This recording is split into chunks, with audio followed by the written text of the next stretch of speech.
السلام عليكم، كنتمنى تكونوا بخير وعلى خير. اليوم فيديو جديد مع وصفة جديدة اللي هي الحلوى المسفيوية، الغريبة المسفيوية، معروفة في آسفي.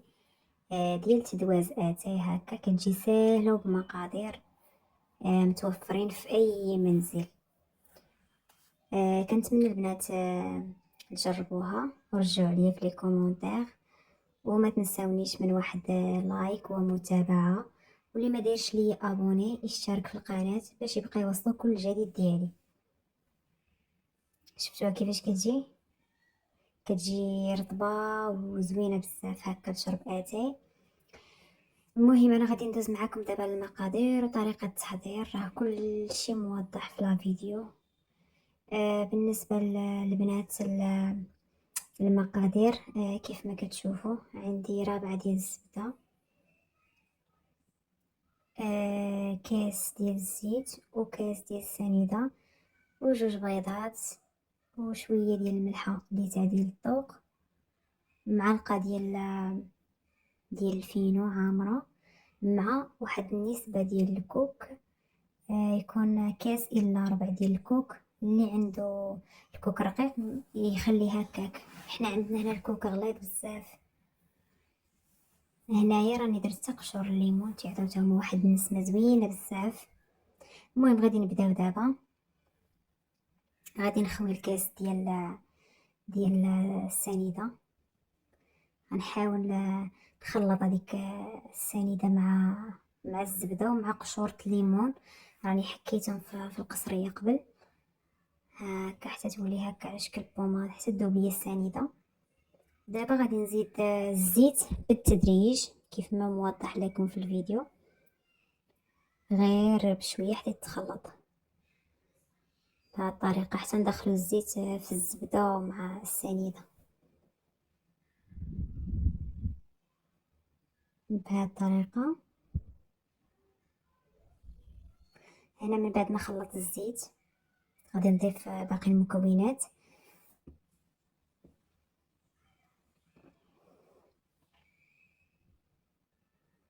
جربوها راه كتجي زوينه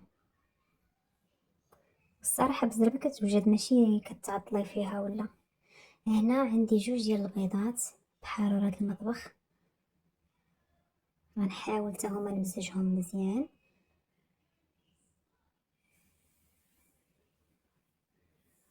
بغيتو تضاعفوا الكميه البنات ضاعفوها، راه هاد الكميه هادي راه كتخرج تبارك الله. خرجات ليا جوج ديال لاطات. درت رشيشه ديال الملحه اللي تعديل الذوق، وهنا غادي نسيت هذا الفاني، ساشي الفاني ديال الزنا غادي نديرها دابا بهاد الطريقه هذه. غنمزج كاع المكونات ديالي ومن بعد غادي نزيد المكونات الاخرين. قلت لكم البنات بالنسبه للكوك، عندنا هنا حنا الكوك غليظ بزاف، ضروري خصنا نطحنوه. هو من يدم ولكن خاص ضروري طحنيه. المهم اللي عندكم هكا رقيق، حيت انا عارفه داك الكوك ديال المغرب كيكون رقيق، كاين الرقيق وكاين الاخر، وكاين هذاك المنيدم وكاين اللي ناشف. اما هنا كاين عندهم كوك غليظ بزاف، عرفتي الشعيرات ديالو كبارين. هنا غادي نزيد داك الكوك من بعد ما طحنته، ضروري نطحنو بهاد الطريقه هادي. غادي ندخلو في هذيك العجينه. وهنايا البنات غادي نضيف جوج ديال لي ساشي ديال الخميره الكيماويه من 7 غرام، يعني جوج 14 غرام. وغنبدا نضيف الدقيق بالتدريج حتى يتجمع لي العجين. انا دخلت ليا قولي كاس 5 كيسان ونص. تتبقى على حسب الحبات ديال البيض، حيت كاين اللي كيكون عندهم البيض كبير وكاين اللي صغير. بهاد الطريقه العجينه كتكون البنات ما تكونش قاصحه بزاف، حيتاش الكوك كيتشرب هذيك السوائل. ودابا غادي ندوز باش ندير هكا الموجد باش غادي نزين. هنايا عندي بيضه غادي نديرها كامله مع اللوز، غادي نزيد ليها واحد المعلقه صغيره ديال نيسكافي بهاد الطريقه هذه. وغادي نحاول نخلط مزيان هذيك نيسكافي مع ديروا قطيره ديال الخل، راها ما تصوراتش ليا انايا، قطره ديال الخل ماشي بزاف، غير باش تحيد ديك الزفوريه د البيض وصافي.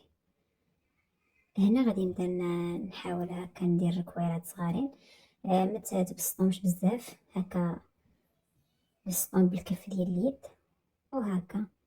غادي نبقى حتى نكمل الكميات ديالي.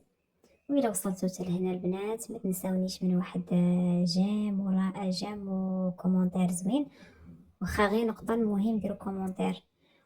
وإلا جربتوا الحلوى شاركوها معايا في لي كومونتير، جربوها راه ساهلة، التدواس اتاي بعدا راها زوينة.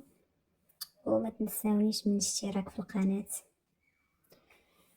غادي نكمل الكمية اللي عندي كاملة، يعني باش غادي نبدا ندهن فيها بالبيض، حتى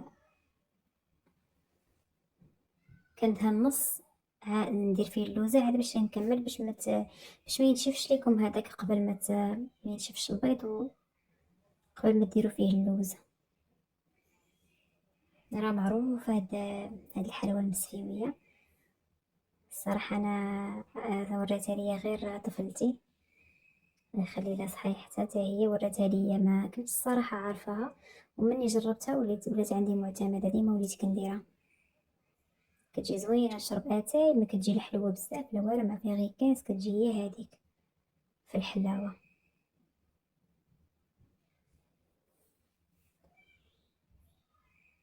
بهاد الطريقة هادي حيدوا العكز ووجدوها باش تولي تجيكم حلوة ساهلة ماهلة.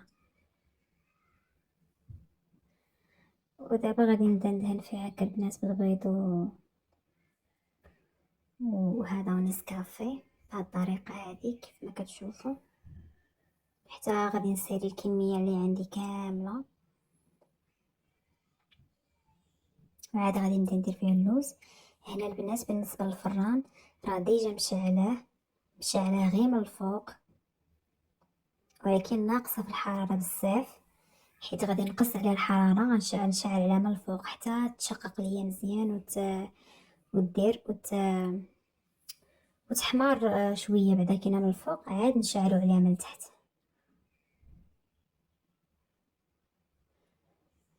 بهاد الطريقة هادي البنات كيف ما كتشوفوا.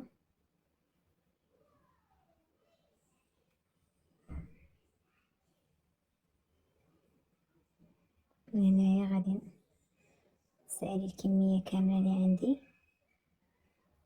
غادي نديرها في الفران عاد باش نصايب اللاطة الثانية. انا ساليت هاد الكمية هادي، دابا غادي نديرها في الفران كما قلت لكم البنات، العافية تكون مهيلة من الفوق يعني حتى يتشقوا مزيان، عاد باش نشعلو عليهم من التحت باش يحماروا. وهنا راني صايبت البنات اللاطة، صافي كنقول لكم صافي سي فيني ساليت. غنعاود ندير ليهم نفس العملية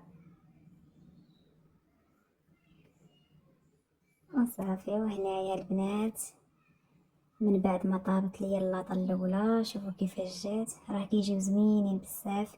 كنتمنى تجربوهم، تهلاو في ريوسكم، الى الفيديو الجاي.